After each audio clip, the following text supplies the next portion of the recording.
સુરતની અલથાણ પોલીસે પેટ્રોલિંગ દરમિયાન બાતમીના આધારે 10 વર્ષની માસૂમ બાળાને સાયકલ આપવાના બહાને સિક્યુરિટી ગાર્ડે અડપલા કર્યા.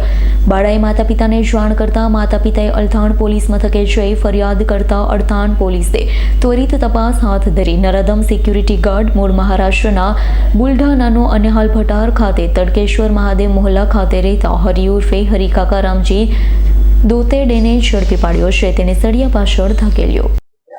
ગઈ તારીખ 1 જાન્યુઆરીના રોજ અલથાણ પોલીસ સ્ટેશનની હદમાં આવેલ રામેશ્વર આશીર્વાદ એન્કલેવના કેમ્પસમાં એક 70 થી 75 વર્ષના કાકાએ એક નાની બાળકી સાથે અડપલા કરેલા, જેની તાત્કાલિક ખબર નહીં પડતા દીકરીએ તેના માતાને નહીં કહેતા તેના મોટા મમ્મી પણ ત્યાં કામ કરવા આવતા હતા, જેમને જાહેરાત થતા તેમણે તેમના સાસુને કીધું, તેના સાસુએ તેમના હસબન્ડને કીધું.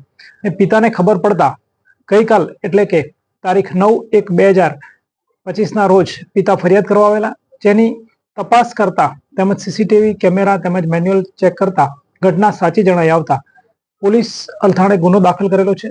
સદર ગુનાની તપાસ પીઆઈ શ્રી ડીડી ચૌહાણ ચલાવી રહેલ છે અને આરોપી હરિ ઉર્ફે હરિકાકા રામજી દત્રોડે ઉંમર વર્ષ 76 નાઓને ધોરણસર અટક કરેલ છે અને આગળની કાર્યવાહી ચાલુ છે. Bureau report S9 news Surat. અમારી તમામ માહિતીથી અપડેટ રહેવા માટે જોડાયેલા રહો S9 ન્યૂઝ સાથે.